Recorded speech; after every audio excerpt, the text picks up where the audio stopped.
शुभेच्छा जनाऊँची आ प्रभु निश्चय समस्त को आशीर्वाद करिसंती सुस्थ स्वास्थ्यता मध्य नूतन वर्ष समस्त देखा सुजोग पाई प्रभु को धन्यवाद दिए सतरे हम अनेक दिन पर आपण मान सहित संयुक्त होवार सुजोग पाई सबुठारु बेसी बोधे मोर अवहेला से दायी आज पुनर्बार मते नमर वीरेंद्र बाबू पूर्णिमी विनय रावल भाई समस्ते मधुस्मिता मते आ गोटे सुजोग देइथिबारु सेमानक पाखरे मध्ये धन्यवादी गतकाल भूल लगी मध्य श्रोता मानक पाखरु क्षमा मागे प्रभु मानकु गोटे सुंदर दिन देखिबाकु देइचंती गोटे नूतन वर्ष माने मध्य देखिबार सुजोग पाइलु जदियो केवल 24-25 हला किंतु नूतनता कौन आसी आमने जानूना गोटे संख्यार केवल परिवर्तन आ गोटे संख्यार परिवर्तन आम पाई गोटे नूतन भविष्य नूतन गोटे जीवन रो आग बढ़िबार जो संभावना को आमान को चैलेंज करने को मध्य सुजोग देइछि आसंत प्रभु को पवित्र वाक्य किसी अंश पढ़ा द्वितीय विवरणी 11 पर्व 11 और 12 पद द्वितीय विवरणी 11 पर्व 11 और 12 तुमने जो देश अधिकार करने को पार हो जाऊछ ता पर्वत और समस्तलीमय देश पुणी ता आकाश वृष्टि जल पान करे से देश विषय सदाप्रभु तुम्भ परमेश्वर मनोयोग करती वर्षर आरंभ वर्षर शेष पर्यंत सदाप्रभु तुम्भ परमेश्वर को दृष्टि तही उपरे मुझे तहीटा को परिवर्तन करी केवल एति कहबी परमेश्वर को दृष्टि आंभ उपरे सर्वदा थाए बा सर्वदा रहिबो आसंतु पदे प्रार्थना करबा धन्यवाद धन्यवाद धन्यवाद करुणामय स्वर्गवासी पिता धन्यवाद दोछि प्रभु तुम्हें केते अनुग्रह करिया मानकु वर्षर प्रथम मासर तृतीय दिन रे पहुंचैछ आमानकु सुस्थ स्वास्थ्यता दे रक्षा करिछ प्रभु तुम सम्मुख रे किसी वाक्य भांगिबा पई मते सुजोग मिली तुम्हें प्रदान करिछ सेति पई धन्यवाद दोछि प्रभु वाक्य भांगिबार योग्यता मोर नाही मात्र पवित्र आत्मा मते सहाय्य करी जहा तुमर इच्छा से वाक्य मो मुख द्वारा प्रकाश करंतु एवं प्रभु गौरव पांतु उपस्थित समस्त मध्य निज निज पई आगामी दिन पई साहस बल पुणी अनागत भविष्य आशंका शून्य हेबाकु समर्थ हेबे प्रभु सेति समस्त हृदय कार्य कर इस समय को प्रभु तुम्हारी हाथ में समर्पण करी प्रभु जीशु ख्रीष्ट नाम रे प्रार्थना मांगुची आमेन जो पद दुईटी पढ़िले से आपण माने निश्चय बुझी पारुथिबे जे एटा ईश्वरंकर तांकर प्रिय लोक मान को पई गोटे आश्वासना बाणी जो विषय तांकर अति प्रिय इस्राएल वंश किछि भी जानी नांती सेमान को पई गोटे आश्वासनार सुंदर प्रतिज्ञा प्रभु ईश्वर जनाउछंती से देश विषय आउ किछि माने आगो को पढ़िबा से द्वितीय विवरणी 8 पर्वर 7 पदरे लिखा जाए कारण सदा प्रभु तुम 7 पदर मु किछि अंश पढ़ुछि द्वितीय विवरणी 8 पर्व 7 पदरु कारण सदा प्रभु तुम परमेश्वर तुमको एक उत्तम देश को नहीं जाऊ अछंती समस्तली और पर्वत रे प्रवाहित स्रोत निर्झर ଓ ଜଳାଶୟର ଦେଶ। ସେହି ଦେଶ ଗହମ ଓ ଜବ ଓ ଦ୍ରାକ୍ଷା ଓ ଡିମ୍ବୁରି ଓ ଡାଳିମ୍ବ ବୃକ୍ଷମୟ। ସେହି ଦେଶ ଜିତ ତୈଳ ଓ ମଧୁମୟ। ସେହି ଦେଶରେ ତୁମେ ନିଗ୍ଧ ଭାବ ବିନା ଆହାର ଭୋଜନ କରିବ। ସେଠାରେ ତୁମର କୌଣସି ଅଭାବ ହେବ ନାହିଁ। 10 ପଦଟି ପଢୁଛି। ଆଉ ତୁମେ ଭୋଜନ କରି ତୃପ୍ତ ହବ। ପୁଣି ସଦାପ୍ରଭୁ ତୁମ ପରମେଶ୍ୱର ତୁମକୁ ଯେଉଁ ଉତ୍ତମ ଦେଶ ଦେଇ ଅଛନ୍ତି ତହିଁ ସକାଶେ ତାହାଙ୍କର ଧନ୍ୟବାଦ କରିବ। ଯଦି ଦେଶ ନ ଭାବିକିରି ଆମେ ଆଗାମୀ ବର୍ଷ ବୋଲି ଚିନ୍ତା କରିବା ତାହେଲେ ଆପଣ ମାନଙ୍କ ପାଇଁ ଆହୁରି ବୁଝିବାକୁ ସୁବିଧା ହବ। 11 ପଦରେ ଲେଖାଯାଏ, ସାବଧାନ, ମୁଁ ଆଜି ତୁମକୁ ଯେ ଯେ ଆଜ୍ଞା ଓ ବିଧି ଓ ଶାସନ ଆଜ୍ଞା କରୁଅଛି ତାହା ପାଳନ ନ କରି ଯେପରି ତୁମେ ସଦାପ୍ରଭୁ ଆପଣା ପରମେଶ୍ୱରକୁ ପାଶୋରି ନ ଯାଅ। ନହେଲେ ତୁମେ ଭୋଜନ କରି ତୃପ୍ତ ହେଲେ ଓ ଉତ୍ତମ ଗୃହ ନିର୍ମାଣ କରି ତହିଁରେ ବାସ କଲେ, ପୁଣି ତୁମ୍ଭର ଗୋମେଷାଦି ପଲ ବୃଦ୍ଧି ପାଇଲେ ଓ ତୁମ୍ଭର ରୂପା ଓ ସୁନା ପ୍ରଚୁର ହେଲେ ଓ ତୁମ୍ଭର ଯାହା ଅଛି ତାହା ସବୁ ବୃଦ୍ଧି ପାଇଲେ, ତୁମ୍ଭର ଅନ୍ତଃକରଣ ଅହଙ୍କାରୀ ହେବ।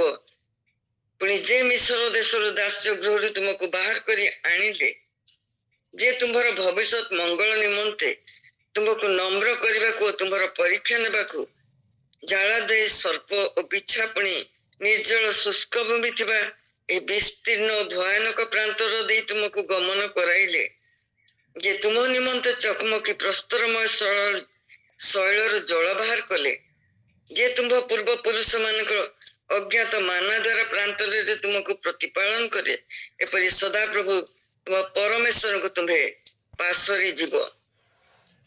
ପୁଣି ତୁମ୍ଭେ ଆପଣା ମନେ ମନେ କହିବ, ଆମ୍ଭର ପରାକ୍ରମ ଓ ବାହୁବଳ ଏସବୁ ଐଶ୍ୱର୍ଯ୍ୟ ଲାଭ କରିଅଛି। ମାତ୍ର ତୁମ୍ଭେ ସଦାପ୍ରଭୁ ଆପଣା ପରମେଶ୍ୱରଙ୍କୁ ସ୍ମରଣ କରିବ, କାରଣ ସେ ତୁମ୍ଭ ପୂର୍ବ ପୁରୁଷ ମାନଙ୍କ ନିକଟରେ ଆପଣାର ଯେଉଁ ନିୟମ ବିଷୟରେ ଶପଥ କରିଥିଲେ ତାହା ସେ ଆଜି ଦିନ ପରି ସ୍ଥିର କରିବା ପାଇଁ ତୁମକୁ ଐଶ୍ୱର୍ଯ୍ୟ ପାଇବାର ସାମର୍ଥ୍ୟ ଦେଲେ। ଏଠି ଆମେ ଦେଖୁଛୁ ଯେ ଈଶ୍ୱର ଗୋଟେ ପ୍ରତିଜ୍ଞା ଦେଇଛନ୍ତି, ଗୋଟେ ନୂତନ ଦେଶକୁ କଢେଇ ଆଣିଛନ୍ତି ତାଙ୍କ ଲୋକମାନଙ୍କୁ, ଯୋଉ ଦେଶ ବିଷୟରେ ସେମାନଙ୍କର କୌଣସି ଜ୍ଞାନ ନାହିଁ, ଯୋଉ ଦେଶ ବିଷୟରେ ସେମାନେ କିଛି ବି ଜାଣନ୍ତି ନାହିଁ, ସେଇ ଦେଶକୁ ସେ ସେମାନଙ୍କୁ ଆଣୁଛନ୍ତି ଆଉ ସେମାନଙ୍କୁ ପ୍ରତିଜ୍ଞା ଦଉଛନ୍ତି ଯେ ତୁମମାନଙ୍କୁ ମୁଁ ସବୁ କିଛି ଦେବି, ତୁମମାନଙ୍କର କୌଣସି ଅଭାବ ହବ ନାହିଁ, ତୁମାନେ ଖାଇ ପିଇ ଆନନ୍ଦରେ ସେଠାରେ ବାସ କରିବ। ସେଥିପାଇଁ ଦ୍ୱିତୀୟ ବିବରଣୀ 6 ପର୍ବ 10 ପଦ ଆଉ 11 ପଦରେ ଲେଖାଯାଏ, ତୁମ୍ଭ ପୂର୍ବ ପୁରୁଷ ଅବ୍ରାହମ ଓ ଇସାକ ଓ ଯାକୋବ ନିକଟରେ ସଦାପ୍ରଭୁ ତୁମ୍ଭ ପରମେଶ୍ୱର ତୁମ୍ଭକୁ ଯେଉଁ ଦେଶ ଦେବା ପାଇଁ ଶପଥ କରିଅଛନ୍ତି ସେହି ଦେଶରେ ସେ ତୁମ୍ଭକୁ ଉପସ୍ଥିତ କରାଇଲା ଉତ୍ତରେ ତୁମ୍ଭେ ଯାହା ଗାନ୍ଥିନା ଏପରି ବୃହତ ସୁନ୍ଦର ନଗର ଆଉ ଯାହା ତୁମେ ପୂର୍ଣ୍ଣ କରିନାହ ଏପରି ସକଳ ଉତ୍ତମ ଦ୍ରବ୍ୟରେ ପରିପୂର୍ଣ୍ଣ ଗୃହ ଯାହା ତୁମେ ଖୋଜିଲ ନାହିଁ ଏପରି ଖୋଦିତ କୂପ ଖୋଳିଲ ନାହିଁ ଏପରି ଖୋଦିତ କୂପ ଯାହା ରୋପଣ କଲ ନାହିଁ ଏପରି ଦାକ୍ଷା କ୍ଷେତ୍ର ଓ ଜିତ ବୃକ୍ଷ ପାଇ ଯେତେବେଳେ ତୁମେ ଭୋଗ କରି ତୃପ୍ତ ହବ ସେତେବେଳେ ସାବଧାନ। ତାର ଶେଷ ଧାଡ଼ିରେ ଲେଖାଯାଏ, ସେ 12 ପଦ ଶେଷ ଧାଡ଼ିରେ ସେହି ସଦାପ୍ରଭୁଙ୍କୁ ପାଶୋର ନାହିଁ। ବାରମ୍ବାର ସତର୍କ କରି ଦିଆହେଇଛି ଯେ ତୁମେ ମାନେ ଯେତେବେଳେ ପରିପୂର୍ଣ୍ଣ ଭାବରେ ସବୁ କିଛି ପାଉଛ ସେତେବେଳେ ସଦାପ୍ରଭୁ ଆପଣା ପରମେଶ୍ୱରଙ୍କୁ ପାଶୋରି ଯାଅ ନାହିଁ। ପ୍ରିୟ ମାନେ, ଆମ ସମ୍ମୁଖରେ ଗୋଟେ ଅଜଣା ବର୍ଷ 365 ଦିନରୁ ମାତ୍ର 3ଟି ଦିନ ଯାଇଛି। 3ଟି ଦିନରୁ ସକାଳରେ ଆମେ ପ୍ରାତଃ କାଳରେ ଆମେ ଅଛୁ, ଦିନଟି ଆହୁରି ଅଛି। ଏଇ ଯୋଉ ଦିନ ଗୁଡିକ ଆମ ଆଖି ଆଗରେ ଅଛି ତାକୁ ଆମକୁ ପାରି ହେଇ ଯିବାକୁ ପଡିବ। ଗୋଟିଏ ଦିନ ମାସ ବର୍ଷ ଆମକୁ ପାରି ହେବାକୁ ପଡିବ। ବର୍ଷ ଶେଷରେ ପହଞ୍ଚିଲା ବେଳକୁ ଆମକୁ କେତେ ଯେ ସମସ୍ୟା ଭିତରେ ଦେଇ ଗତି କରିବାକୁ ହବ ତା ମାନେ ଆଜି ଜାଣୁନା। ଅନେକ ହୁଏତ ଭାବୁଥିବେ ଏ ବର୍ଷଟି ମୋ ପାଇଁ ବହୁତ ସୁନ୍ଦର ବର୍ଷ, वर्ष केते समस्या भितर आम गति करिछु, केते दुख आसीची, केते अभाव आसीची, संकट आसीची, किए जाने ए वर्ष आम पई कौन आनिबो। आम मनरे अनेक आशा और आशंका भितरे आमाने दिन गुड़िक आगेवा पई प्रस्तुत होछु, किंतु जो ईश्वर प्रतिज्ञा देइचंती, जो ईश्वर कहिचंती वर्ष आरंभ रु वर्ष शेष पर्यंत मु तुमनको उपरे दृष्टि रखिछि, से निश्चय तांको प्रतिज्ञा रक्षा करिवे। प्रतिज्ञा रे अटल से। किंतु मोर प्रिय माने प्रतिज्ञा आम जीवन रे सफल करबा निमंते किछि शर्त मध्य से रखिचंती, जहा माने 8 पर्व रे पढिलु। से 8 पर्व रे आमाने देखिलु जैसे अति सुंदर विषय सब आमान को देवा लगी मनस्थ करिचंती, किंतु आमाने से सब पाइला परे आमर सृष्टिकर्ता आमर प्रतिदिन रक्षाकर्ता परमेश्वर को केते सम्मान करूचु, केते सावधानतार सहित आमाने जीवन काटिचु। झियो से तांकर शेष समय से विषय सूचना दौचंती। 24 पर्व झियो से 24 पर्व 13 पर्व रे 13 पद से कहउचंती, 12 और 13 पद रे झियो से 24 पर्व 12 और 13 तुम्हार खड्ग कि तुम्हार धन द्वारा नहीं मात्र तुमान को आगे आगे बिरुड़ी पठाइलु।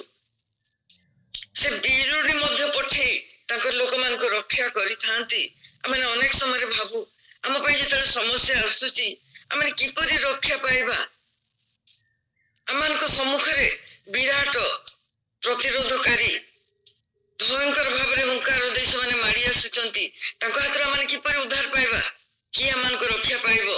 आमे गोटे परिवार बा माने जणे लोक किपरि तांको सहित युद्ध करी बंच पारिबा।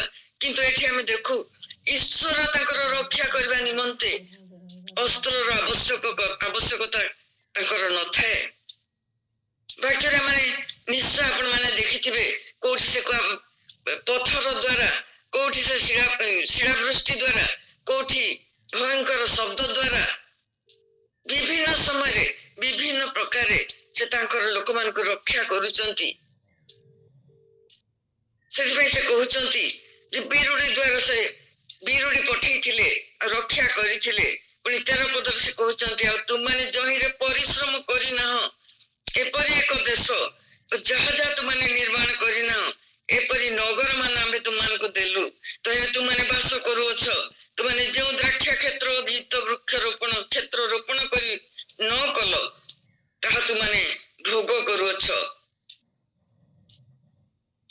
जेहेतु एबे सदा प्रभु को भय कर पुणी संपूर्ण रूपे और सत्यतारे तांकर सेवा करो। आमर प्रभु सदा प्रभु केवल गोटे विषय हमठु चाहती, तुमे माने विश्वस्त भाव मोर सेवा करो। कौन सी अन्य साहाय्य तुमने निज जीवन रे ग्रहण करो नहीं, कौन से अन्य दिग को गति करो नहीं। अन्य जगार तुमान को पई आश्वासन आसीबो, उपकार आसीबो, निरापत्ता सुरक्षा आसीबो, चिंता करो नहीं। मो पर निर्भर करो।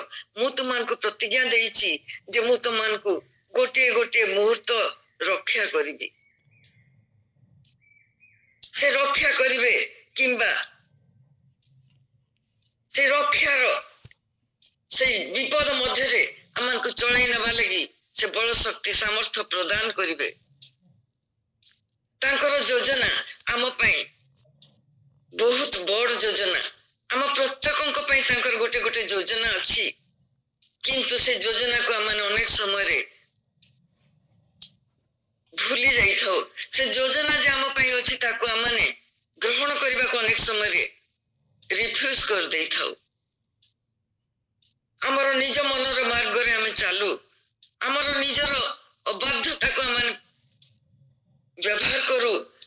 जेतबे आम पई प्रचुर सुजोग आसे, आमर कौन से अभाव न थाए, स्वास्थ्यगत समस्या न थाए, ସ୍ମୁଥଲି ଆମ ଜୀବନ ଚାଲୁଥାଏ ସେତେବେଳେ ଆମେ ଭାବୁ ଯେ ଆମର ନିଜର ସାମର୍ଥ୍ୟ ହେତୁ ଆମେ ସବୁ ପାଇଛୁ। ଆମେ ଭୁଲି ଯାଉ ଯେ ସେଇ ସବୁ କିଛି ଜଣେ ରକ୍ଷାକର୍ତ୍ତା ଉଦ୍ଧାର ଆମଙ୍କର ପାଳନ କର୍ତ୍ତା ପିତା ଆମମାନଙ୍କୁ ଦେଇଛନ୍ତି। ସେ ଅନୁଗ୍ରହ କରିଥିବାରୁ ଆମେ ଏସବୁ ପାଇଛୁ। ଯେତେବେଳେ ସବୁ ଭଲ ଥାଏ ସେତେବେଳେ ଆମେ ଭୁଲି ଯାଉ। ସେଥିପାଇଁ ଯେତେବେଳେ ଦୁଃଖର ସମୟ ଆସେ, ସମସ୍ୟାର ସମୟ ଆସେ, ସେତେବେଳେ ଆମର ମନେ ପଡେ ଯେ ଆମମାନଙ୍କୁ କାହିଁକି ସବୁ ସମସ୍ୟା ଆସୁଛି। ସେହିପରି ଗୋଟେ ପ୍ରଶ୍ନ ଏଠାରେ ବାକ୍ୟରେ ଆମେ ଦେଖିବା। ଝିଅ 6 ପର୍ବ,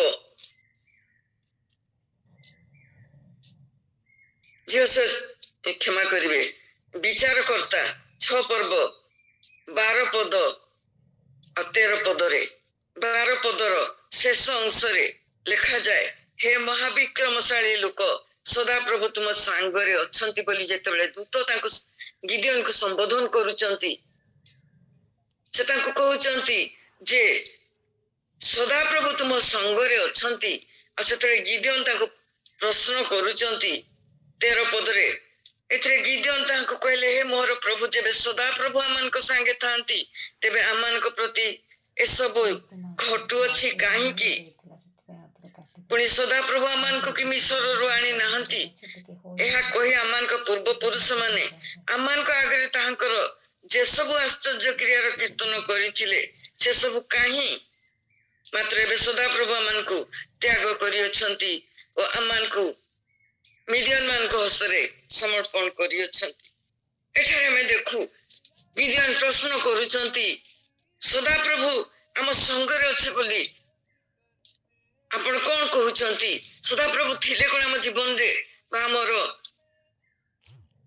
ବଂଶ ମଧ୍ୟରେ ପରି ଦୁର୍ଦଶା ସମସ୍ୟା ଆସନ୍ତା କି?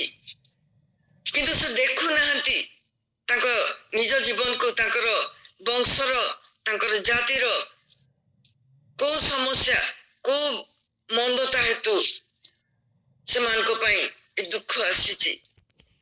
ଆମମାନଙ୍କ ଜୀବନରେ ମଧ୍ୟ ସେଇ ଘଟଣା ସବୁଦିନ ପ୍ରତି ମୁହୂର୍ତ୍ତରେ ଘଟିଥାଏ। ଆମମାନେ ଭାବୁ ଯେ ମୁଁ ଯେତେବେଳେ ଭଲରେ ଅଛି ମୋର ଆଉ କିଛି ଆବଶ୍ୟକତା ନାହିଁ। ଆମେ ସେବା ଉପାସନାରେ ଯଦି ବି ଯୋଗ ଦଉ ସେଥିରେ ଉପରଠାଉରିଆ ଭାବ ଥାଏ। ସର୍ବାନ୍ତକରଣରେ ସମ୍ପୂର୍ଣ୍ଣ ଆତ୍ମସମର୍ପଣ ମନୋଭାବ ନେଇ ଆମେ ଈଶ୍ୱରଙ୍କୁ ଧନ୍ୟବାଦ ଦେଇ ନଥାଉ।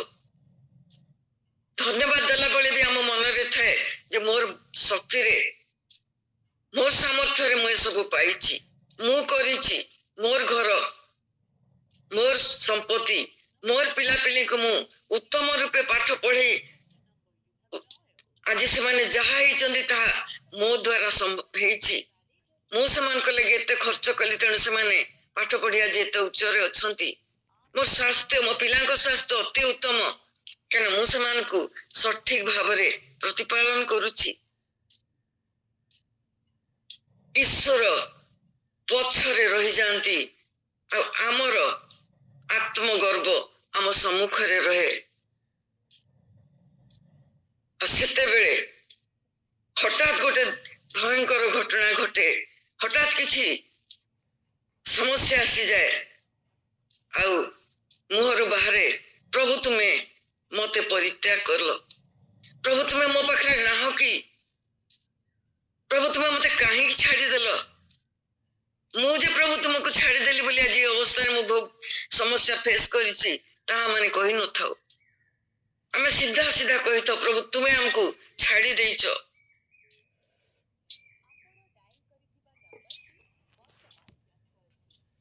ସେ ଦ୍ୱିତୀୟ ବିବରଣୀ 32 ପର୍ବ 15 ପଦରେ ଲେଖାଯାଏ, ତା ପୂର୍ବରୁ ସେମାନେ କେମିତି ଉତ୍ତମ, 14 ପଦରେ କେମିତି ସେମାନେ ଉତ୍ତମ ଉତ୍ତମ ବିଷୟ ଖାଇଲେ ତାର ବିବରଣୀ ଅଛି।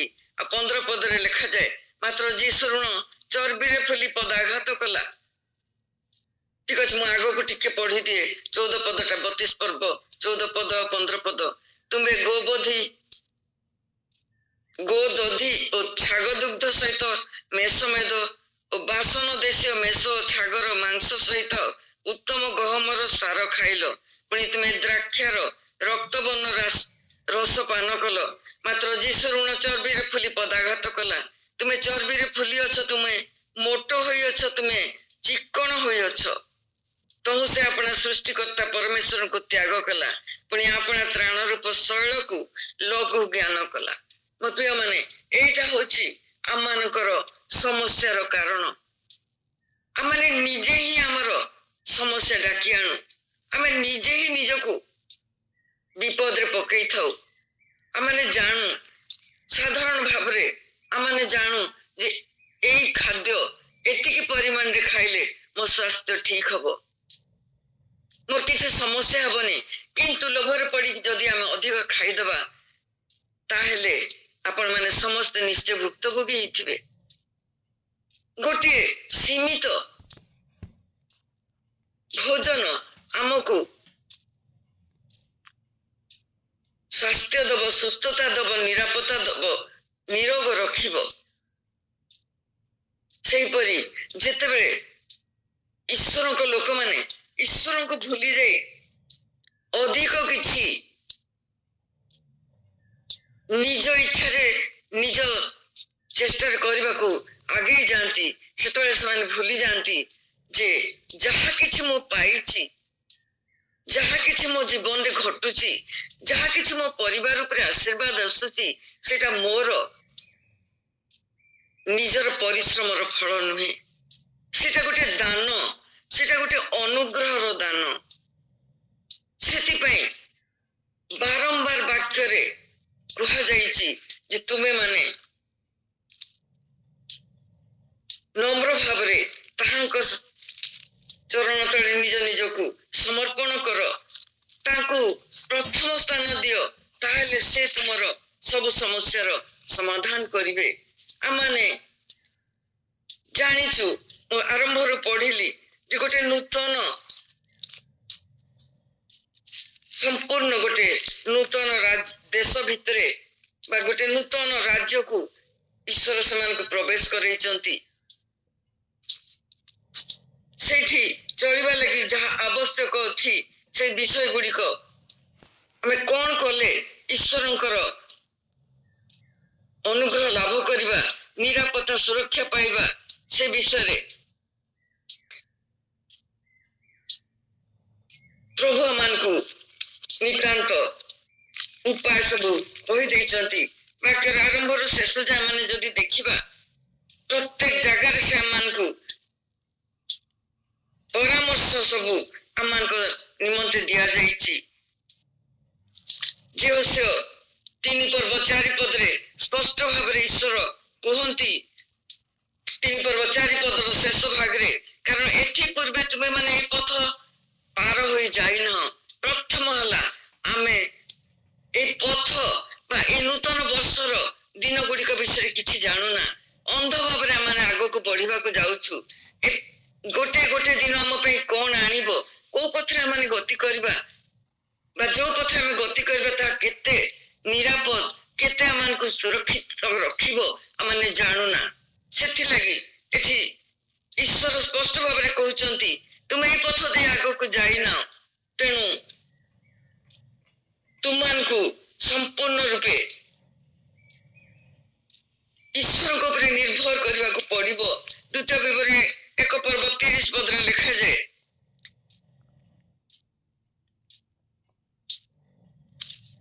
द्वितीय विवरणी 1 पर्व 30 पद रे लिखा जाए 29 और 30 रे तेबे मु तुमान को कहली त्रास युक्त हो नहीं कि से मान को सकाश भय कर नहीं सदा प्रभु तुमान को परमेश्वर जे तुमान को संगे आगे तुमान को आगे आगे गमन करू अछंती शेष धार रे लिखा जाए तुमान को निमंत जे समस्त कार्य कले तदनुसार से तुमान को पक्षरे युद्ध करिवे से नूतन पथ दे गला बेले आमाने जदि किछि बाधा पाउछु किछि समस्या आमान को सम्मुख को आसुछि ताहले आमाने निश्चिंत रहिबा जे से नूतन पथ रे प्रभु आमान को रक्षा करिवे से आम पई ଯୁଦ୍ଧ କରିବେ କିନ୍ତୁ ସେଥିପାଇଁ ଆମକୁ ଆଉ ଗୋଟେ କାମ କରିବାକୁ ପଡିବ ଯାହା ଆମ 3 ପର୍ବ 3 ପଦରେ ଲେଖାଯାଏ ଯେ ଆମକୁ ଏକମତ ହେବାକୁ ପଡିବ ଯାହା ସହିତ ଆମେ ଗମନ କରୁଛୁ ଯାହା ଯିଏ ଆମକୁ ଆଗକୁ କଢେଇ ନଉଛନ୍ତି ତାଙ୍କ ସହିତ ଆମକୁ ଚାଲିବାକୁ ପଡିବ ଏକ ସେଇ ଆମ 3 ପର୍ବ 3 ପଦରେ ଲେଖାଯାଏ ଏକ ପରାମର୍ଶ ନହେଲେ କି 2 ଜଣ ଏକତ୍ର ଗମନ କରିବେ ଆମେ ଯଦି ନିଜ ଇଚ୍ଛାରେ ବାଟ ଚାଲିବୁ ବିପଦରେ ପଡିବୁ ଆମକୁ ନିରାପତ୍ତା ସୁରକ୍ଷା ଯଦି ଦରକାର ତାହେଲେ ଯୀଶୁଙ୍କ ସହିତ ଆମକୁ ଏକ ମତ ହେବାକୁ ପଡିବ ଈଶ୍ୱରଙ୍କର ଆଦେଶ ମାନିବାକୁ ପଡିବ ଏକମତ ହେବାକୁ ପଡିବ ଯୀଶୁ ଯଦି କହିବେ ଯେପରି 10 ପର୍ବରେ ଯୋହନ 10 ପର୍ବରେ ଯୀଶୁ କହିଲେ ମୁଁ ଆଗେ ଆଗେ ଯାଏ ମେଷ ମାନଙ୍କର ଆଗେ ଆଗେ ମୁଁ ଯାଏ ଆଉ ମେଷ ମାନେ ମୋ ପଛରେ ଯାଆନ୍ତି ଯୀଶୁ ଯଦି କହୁଛନ୍ତି ମୁଁ ଆଗେ ଆଗେ ଆସୁଛି ତୁମେ ମୋ ପଛେ ପଛେ ଆସ ତାହେଲେ ଆମକୁ ତାଙ୍କ ପଛରେ ଯିବାକୁ ପଡିବ ଆମେ ବାଟ ଭାଙ୍ଗି ଚାଲିଯିବାନି ଆଗକୁ ଯଦି ଯିବା ଆମେ ବିପଦରେ ପଡିବା ସେହିପରି 2 ବିବରଣୀ 32 ପର୍ବ 11-12 ପଦରେ ଲେଖାଯାଇଛି ସେ କେବେ କେବେ ଆମକୁ ଏକୁଟିଆ ଗମନ କରିବା ଲାଗି ଛାଡି ଦିଅନ୍ତି ଆମକୁ କିଛି ଶିଖେଇବାକୁ ଚାହିଁଲେ ସେ ସମ୍ପୂର୍ଣ୍ଣ ଆମକୁ ଏକାକି ଗମନ କରିବା ପାଇଁ ଦିଅନ୍ତି ପୁଣି ସେଇଠି ଲେଖାଯାଏ ଯେ ଅନେକ ସମୟରେ ସେ ଉତ୍କର୍ଷ ପକ୍ଷୀ ତାର ଶାବକକୁ କାନ୍ଧରେ ବୋହିଲା ପରି ଆମକୁ ସେ ବୋହି ନିଅନ୍ତି ତାଙ୍କ ଇଚ୍ଛା ଆମର ଗମନର ଶକ୍ତି ଅନୁସାରେ ଆମକୁ ଅନେକ ସମୟରେ ସେ ଗମନ କରାନ୍ତି ତାଙ୍କ ନିଜ ଇଚ୍ଛାରେ ନୁହେଁ ଆମର ଚାଲିବା ଶକ୍ତି ଅନୁସାରେ ସେ ଆମକୁ ଚଲାନ୍ତି ତାଙ୍କର ଇଚ୍ଛା ତାଙ୍କ ସହିତ ସହମତ ହେବା ଆଉ ସେ ଯୋଉ ପରାମର୍ଶ ଆମକୁ ଦିଅନ୍ତି ତୁମେ ଆଗ ବଢ ଆମକୁ ଆଗ ବଢିବାକୁ ପଡିବ ମୋ ପଛେ ପଛେ ଆସ ଆମକୁ ଚାଲିବାକୁ ପଡିବ ଯେତେବେଳେ ଏ ପୃଥିବୀରୁ ତାଙ୍କ ଯିବାର ସମୟ ହେଲା ପିତରଙ୍କୁ ଯେତେବେଳେ ସେ କହିଛନ୍ତି ଯେ ପିତର ଯଦି ତୁମେ ମୋ ମେଷ ମାନଙ୍କୁ ଯଦି ମତେ ପ୍ରେମ କର ମୋ ମେଷ ମାନଙ୍କୁ ତୁମେ ପାଳନ କର ଆଉ ସେତେବେଳେ ସେ କହୁଛନ୍ତି ପିତରଙ୍କୁ ଯେ ତୁମର ମୋର ଅନୁଗମନ କର ସେତେବେଳେ ପିତର ଅନୁଗମନ କରିବା ଆଦେଶ ଶୁଣି ପଛକୁ ଫେରି ତାଙ୍କ ଆଉ ଜଣେ ବନ୍ଧୁ ଶିଷ୍ୟକୁ ଦେଖି ଯୀଶୁକୁ ପଚାରୁଛନ୍ତି ଯେ ଗୁରୁ ତାଙ୍କ ପ୍ରତି କଣ ହବ ତୁମେ ମତେ ଡାକିଲ ତୁମର ଅନୁଗମନ କରିବା ପାଇଁ ତାଙ୍କ ପ୍ରତି ତୁମେ କଣ କରୁଛ ସେତେବେଳେ ଯୀଶୁ କହୁଛନ୍ତି ତାଙ୍କ କଥା ତୁମର ଚିନ୍ତା କରିବାର ନାହିଁ ମୁଁ ତମକୁ କହୁଛି ତୁମେ ମୋ ପଛରେ ଆସ ମୋ ପ୍ରିୟ ମାନେ ଆମର ସେଇଟା ହଉଛି କର୍ତ୍ତବ୍ୟ ଆମ ପାଖ ପଡିଶା ଆମର ବନ୍ଧୁ ମାନଙ୍କ ପାଇଁ ପ୍ରଭୁ କଣ କହୁଛନ୍ତି ସେ ବିଷୟରେ ଆମେ ମନୋଯୋଗୀ ହେବା ନାହିଁ ମତେ ଯୀଶୁ କଣ ଆଦେଶ ଦଉଛନ୍ତି ତାକୁ ପାଳନ କରିବା ଯୀଶୁ କହୁଛନ୍ତି ମୋ ପଛରେ ଆସ ତାଙ୍କ ପଛରେ ଆମକୁ ଚାଲିବାକୁ ପଡିବ ଯଦି ଆମ ତାଙ୍କର ଏଇ ସବୁ କଥା ମାନିବା ତାଙ୍କର ଗୋଟେ ଗୋଟେ ପରାମର୍ଶ ଶୁଣିବା ତାଙ୍କର ବାକ୍ୟ ମଧ୍ୟରେ ଦିଆଯାଇଥିବା ନିୟମ କାନୁନ ପରାମର୍ଶ ସେ ଏତେ କଠିନ ପରମେଶ୍ୱର ନୁହନ୍ତି ବା ସେ ଆମ ଉପରେ କୌଣସି ବିଷୟ ଲଦି ଦେବାକୁ ପସନ୍ଦ କରନ୍ତି ନାହିଁ ସେ କେବଳ ପରାମର୍ଶ ଦିଅନ୍ତି ସେ ତାଙ୍କର ଆବଶ୍ୟକ ଆମ ପାଇଁ ଯାହା ତାହା ଆମକୁ ଯୋଗାଇ ଦିଅନ୍ତି ତାହେଲେ ଆମମାନେ ନିରାପଦ ଆଉ ସମ୍ପୂର୍ଣ୍ଣ ସୁରକ୍ଷିତ ରହିବା 40 ବର୍ଷ ଯୋଉ ଇସ୍ରାଏଲ ବଂଶ ପ୍ରାନ୍ତରରେ ଭ୍ରମଣ କଲେ ତାଙ୍କୁ ଖାଦ୍ୟ କିଏ ଦେଲା ଜଳ କିଏ ଦେଲା ତାଙ୍କର ବସ୍ତ୍ର ଜୀର୍ଣ୍ଣ ହେଲା ନାହିଁ ପାଦ ଫୁଲିଲା ନାହିଁ 40 ବର୍ଷ ପର୍ଯ୍ୟନ୍ତ ଯୋଉ ପିତା ଈଶ୍ୱର ସନ୍ତାନ ଭାବରେ ଯତ୍ନର ସହିତ ମେଘସ୍ତମ୍ଭ ଆଲୋକ ଅଗ୍ନିସ୍ତମ୍ଭ ଦେଇ ଇସ୍ରାଏଲ ବଂଶକୁ ଗତି କରିଲେ ସେ ପ୍ରଭୁ କଣ ଆଜି ଏମାନଙ୍କୁ ଚଳେଇ ପାରିବେନି ସେ ନିଶ୍ଚୟ ଚଳିବେ ଆଜି ମଧ୍ୟ ଯୀଶୁ କହନ୍ତି ମୁଁ ତୁମକୁ ଚଳେଇବି ଆଉ ସେ ପ୍ରତିଜ୍ଞା ଦେଇଛନ୍ତି ଯୀଶୁ 40 ପର୍ବ 4 ପଦରେ ତୁମର ବୃଦ୍ଧାବସ୍ଥା ପର୍ଯ୍ୟନ୍ତ ମୁଁ ତୁମମାନଙ୍କୁ ବୋହିବି ମୁଁ ପ୍ରତିଜ୍ଞା ଦେଇଛି ଯେ ମୁଁ ବୋହିବି ବୋଲି ମୋ ପ୍ରତିଜ୍ଞାରୁ ମୁଁ ହଟୁ ନାହିଁ ତୁମେ କେବଳ ବିଶ୍ୱସ୍ତ ଭାବରେ ମୋ ଉପରେ ନିର୍ଭର କର ତୁମ ନିଜ ମନର ମାର୍ଗରେ ଚାଲି ଯାଅ ନାହିଁ ତାହେଲେ ତୁମମାନେ ନିଶ୍ଚୟ ଉପଯୁକ୍ତ ସାହାଯ୍ୟ ପାଇବ ବର୍ଷର ଶେଷ ପର୍ଯ୍ୟନ୍ତ ମୋର ଦୃଷ୍ଟି ଅଛି ତୁମମାନଙ୍କ ଉପରେ ତୁମମାନଙ୍କର କୌଣସି କ୍ଷତି ହବ ନାହିଁ କିନ୍ତୁ ତୁମମାନେ ମୋ ଉପରେ ସମ୍ପୂର୍ଣ୍ଣ ରୂପେ ନିର୍ଭର କର ଆଉ ଶେଷରେ ଆମେ ଦେଖୁ ଯୋହନ 14 पर्व 18 पद 26 और 27 पदरे जीशु कहते मु तुमको अनाथ कर छाड़ी जाऊ नहीं। प्रिय मान केड़े बड़ प्रतिज्ञा, मु तुमको अनाथ कर छाड़ी जाऊ नहीं। जिते जीशु आसबार थिला, जीशु आसी नथिले, दूत आसी प्रतिज्ञा देले इमानुएल तुम सहित रहिबार परमेश्वर तुम पाखक आसुचंती। इमानुएल शब्दर अर्थ आम जाणु आम सहित ईश्वर तुमको सहित रहिबार परमेश्वर आसुचंती। दूत प्रतिज्ञा देले 3.5 वर्ष से प्रभु समस्त सहित रहिले, समस्त को आशीर्वाद कले। जेतबे जगत छाड़ी जीवार समय आसुची से प्रतिज्ञा दौचंती मु तुमको अनाथ करी छाड़ी जीवी नहीं। मो प्रिय माने आज मध्य से प्रतिज्ञा आम समस्त अच्छी।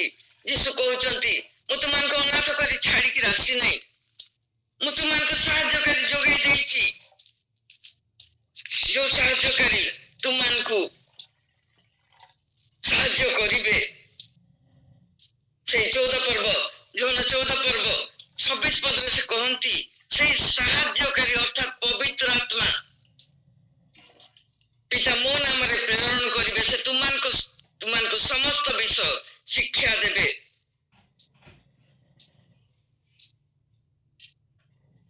तांकर प्रतिज्ञा अटल, से केवे मध्य तांको प्रतिज्ञा रे टळमळ हुअंती नहीं।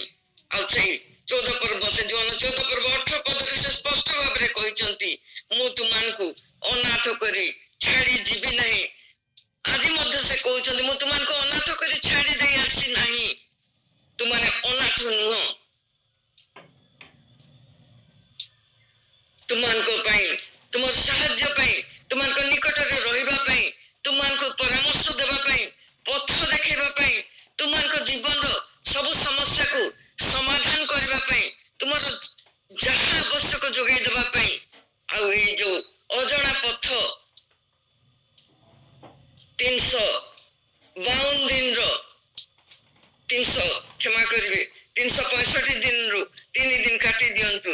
बाकी दिन गुड़िकर चला पथरे मु तुमर साहाय्य जो साहाय्यकारी को देइछि तांको उपरे सर्वांतकरण रे निर्भर कर, विश्वास कर, निजर सबु गति तांको समर्पण कर। तांको परामर्श सुनी तुम माने आगेले से समस्त दिन गुड़िक दुख आसु, संकट आसु, समस्या आसु, रोग आसु, व्याधि आसु, सब किछि ईश्वरंकर इच्छा रे आसीछि बोली विश्वास करी आमको आगेबा को पड़िबो। आमने संपूर्ण रूपे तांको रे निर्भर करिबा। प्रभु हम समस्त को ए अनुग्रह करंतु, ए दया करंतु, जेपरि आमने निजको संपूर्ण रूपे विश्वास देबा जे आमने अनाथ नहु। जो ईश्वरंकर दृष्टि आम उपरे अछि, गोटे गोटे मुहूर्त जे आम उपरे आखि रखिचंती, जार चक्षु पृथ्वीर सर्वत्र भ्रमण करी तांको निज लोक मानकु देखुचंती, से प्रभु को उपरे संपूर्ण भार देबा। से आमको रक्षा करिवे, से आमको सब प्रकार साहाय्य जोगाई देबे। जत्न रे से आमको तांको पीठी रे बोही नेबे। प्रभु आपण मानकु आशीर्वाद करंतु। समस्त विषय रे आपण माने प्रभुंकर साहाय्य पांतु। प्रभुंकर अनुग्रह समस्त ऊपर बरतु। आमेन आमेन आमेन आमेन। आसंतु आमने प्रार्थना करिबा। आमनक मध्य अछंती सिस्टर संचिता सतमान, से sorry sister pastor Niranjan Khosla से प्रार्थना रे साहाय्य करिवे। पास्टर निरंजन खोसला।